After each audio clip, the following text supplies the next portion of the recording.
Hello YouTubers, Rob here. So today I wanted to show you this. It's my Christmas present from Father Christmas. It was £12 I think or so on eBay, he reliably informs me. And it's very solid. It can hold I think 600 odd pounds worth of weight. It's a trailer hand winch. It says not to use for lifting, it's I think for pulling, but yeah, I mean it's steel. It's going to lift grain, it's not going to be lifting cars or anything like that. It's all very straightforward, so I'm sure it's up to the task. I have load tested it using a jerry can full of 20 litres of water. So yeah, 20 kilograms, and it's absolutely fine, as is this wood structure I had to build for it. So when it arrived, I thought, well, you know, I'll just stick it on the wall here, or I'll mount it to this wood beam.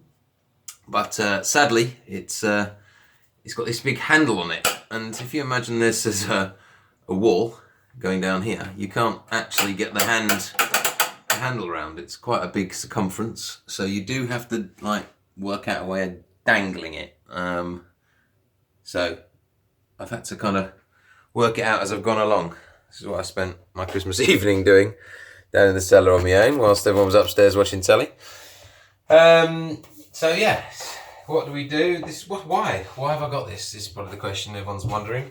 Firstly, to help me lift it, because I've got a gravity fed system which is a bit raised off the ground to keep it above the fermenting bucket. The boiler here, my mash tun and boiler in the brew in the bag system, sits up above the bucket. So this is obviously a bag inside a bucket. Same with if you've got a metal one with a steel mesh at the bottom. You know, you may even want to do this if you've got a Grainfather. So the reason why it's useful for weight when you've got this kind of system already raised is because to raise up very wet grain, which could be weighing, I don't know, 18 or so kilograms, to lift it up like this, you're going to be shaking like a nutter before you can get this sieve underneath. So you don't have to worry about that as much with Grainfathers. They've got pumps and things, so it means you can brew it at the ground level. But with a gravity-fed system like this, it does help to help the help. It means it's a one-man job instead of a two-man job. A bit less messy, less chance of it going everywhere, as has happened to me on a number of occasions. So yeah, firstly, it helps with lifting it. Secondly, if you think about sparging methods, you've got batch sparging, which is like a tea bag method, dunk it in. That works okay. It's not as efficient as a fly sparge. A fly sparge is really where you allow water in, fresh water in at the top at the same time as draining the water out at the bottom, and that's more efficient. So normally, and this is the same applies for a Grainfather if you've got one of those, what people will do is they'll lift it up and they'll turn it. If you've got a Grainfather, you just turn it and rest it on the top, right? And then you sparge over the top. Now that's not as efficient as a fly sparging method, as slowly but surely doing it. And the reason being is that if you can suspend this grain inside the wort at the same time as pouring water in and letting water out, so you're still maintaining that water level, it will help the grains basically float about and support their own weight. Makes it a bit more efficient at being able to channel or get that water through the grain bed. As soon as you lift it up here, it's almost like you've been lifted out of a swimming pool. You suddenly weigh a bit more, don't you? Everything feels a bit more heavy. Exactly the same applies for the grain. It basically compresses down with gravity, it starts to clump together a lot more firmly, meaning that your sparging method isn't necessarily as efficient because it's not going to be evenly distributing. There will be channels forming in there of least resistance. So to improve efficiency, the slower you can bring this up whilst adding water in at the top, the more efficient supposedly the sparge is going to be. So we'll find out if that's actually true on a brew day. So here we go. I'll show you in action. It's rather self-explanatory and boring and a bit noisy, but I'll give you a demo.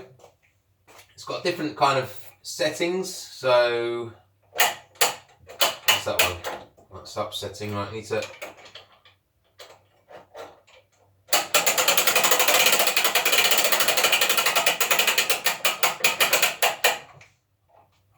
pop it on there like that. Click it to that.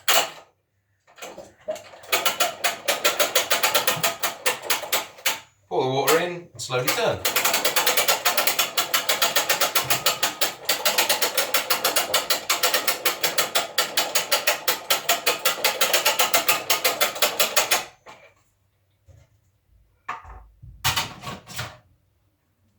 once it's at the top, we're going to have to flip it back the other way. It says don't do this under load, so now it is under load. We're going to have to hold the handle, support the handle a bit, and then flip this catch down.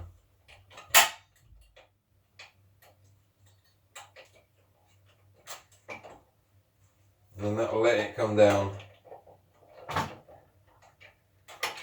Ideally not in free fall. It's going to need some practice. No doubt going to have some disasters with it to begin with, but yeah, for essentially what was less than 15 quid. Wood was 3 quid. These little kind of fasteners were a couple of quid.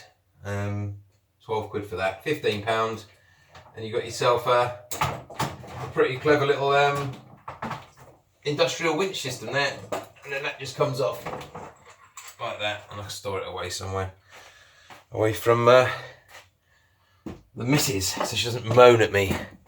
All right, Merry Christmas everyone, Happy New Year, take care.